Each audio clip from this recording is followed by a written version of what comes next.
Hello everyone, আসসালামু আলাইকুম। কী অবস্থা সবার? আশা করতেছি তোমরা সবাই ভালো আছো অ্যান্ড আলহামদুলিল্লাহ আমি অনেক ভালো আছি। সো আজকে তোমাদের সাথে শেয়ার করবো নতুন আরেকটা দাওয়াতের ভিডিও। সো আমি তোমাদেরকে তখন এটাই বলতেছিলাম যে আমি এভাবে নর্মালি চলে যাচ্ছি, বিকজ দাওয়াতটা ছিল আমার পাশের বিল্ডিংয়ে। দেখছো আমি আমার কোনো ড্রেসও চেঞ্জ করিনি, কোনো সাজগুজো করিনি, কিছুই করিনি, আমি এভাবেই চলে যাচ্ছিলাম। আর এমন টাইমই আমার স্যার চলে আসে। তো স্যারের কাছ থেকে বাঁচার জন্য আমি কোনো দৌড়াই চলে আসি, বাট আমার ভাই আটকা পড়ে যায়।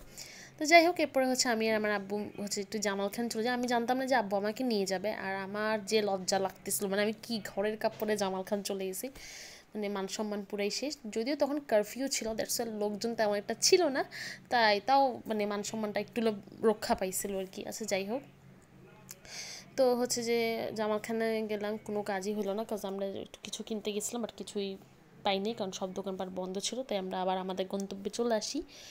অ্যান্ড এখানে আমি তোমাদেরকে বলছিলাম যে আমার গলির মুখে হচ্ছে আর্মি দাঁড়াই ছিল, সেটাই আমি শেয়ার করতেছিলাম।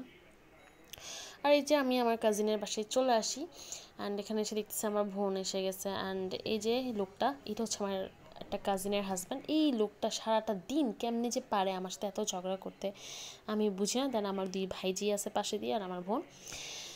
তো এখন আমি তোমাদেরকে দেখাতে যাবো, মানে কে কী করতেছে না করতেছে সেটাই এখন দেখাবো আর কি। তো এই দিক দিয়ে হচ্ছে যে আমার ভাইয়া ভাবি রান্না করতেছে, আর আমি জানি কি বক বক করতেছি নিজেও যাই না।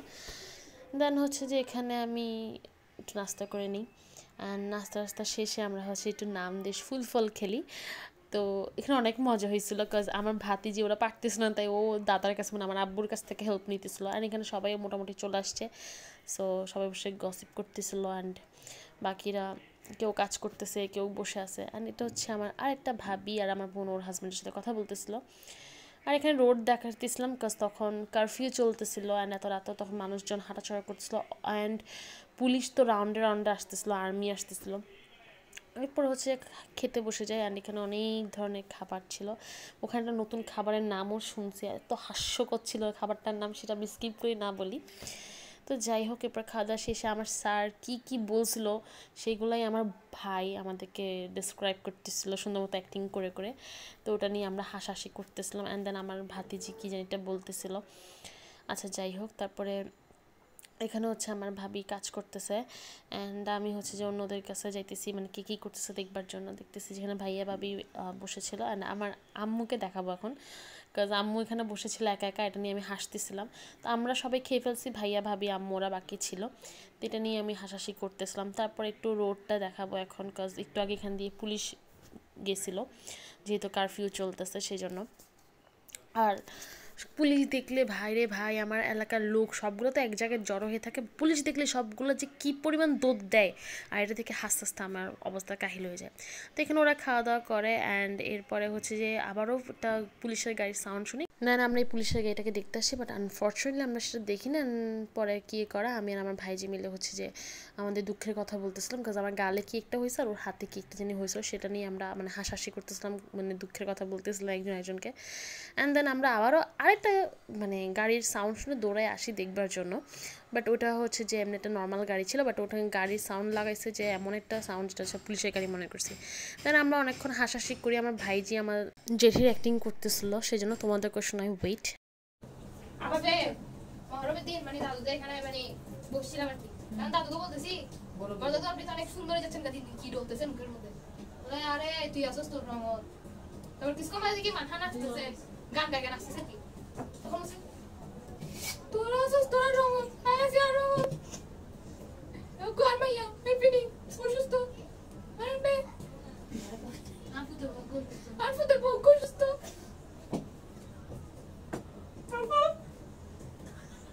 এক দু পর্যন্ত বলে তোমার মেয়েরা আর তোরা আসছিস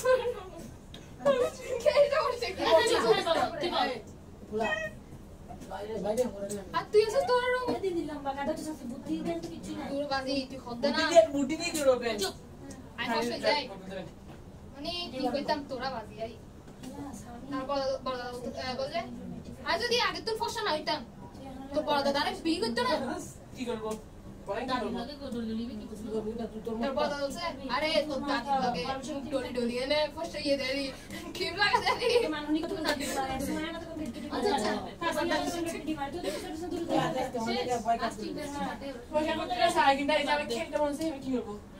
তো অনেক কষ্টে আমার ভাইজি ক্যামেরার সামনে আমার জেঠির অ্যাক্টিংটা করে দেখাইলো অ্যান্ড এরপরে আমরা এখন চলে যাচ্ছি। তো বলছিলাম বাই দিতে, তো আমার ভাইজি আমার বোনকে বাই দিতেছিলো, তো এটা নিয়ে আমরা একটু হাসাহাসি করতেছিলাম। অ্যান্ড এখন আমরা বেরোয় যাব। অ্যান্ড অলরেডি আব্বু হচ্ছে যে বাসে চলে গেছে, শুধু বাসে চলেই যায়নি, বাসে গিয়ে আমার আব্বু অলরেডি একটা ঘুমও দিয়ে দিছে।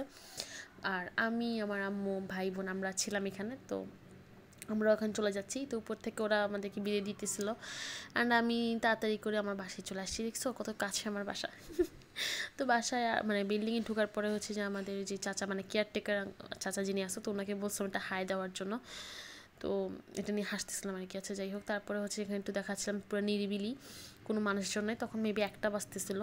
দেন আমি আবার বের হয়েছে আমার ভাতিজিকে টাটা দিই, কাজ ও নিচ পর্যন্ত আসছিল আমাদের সাথে। তো এরপরে হচ্ছে আমার আম্মু বলতেছে ভিডিও অফ করো, পুলিশ টুলিশ এসে নিয়ে যাবে। তো আমি বলতেছি কোন পুলিশ আমাকে ধরবে, এগুলো নিয়ে আমরা ফাইজলামি করতেছিলাম আর কি। আচ্ছা যাই হোক, তো এখন চলে আসছি বিল্ডিংয়ের ভিতরে আর কি, এখন বাসায় চলে যাচ্ছি সিঁড়ি দিয়ে উঠে। আচ্ছা যাই হোক, তো আজকের ভিডিওটা এই পর্যন্তই। তোমরা সবাই ভালো থাকো, সুস্থ থাকো, আমার জন্য দোয়া করিও। অ্যান্ড এই তো আর লং করতে চাচ্ছি না। আল্লাহ হাফেজ।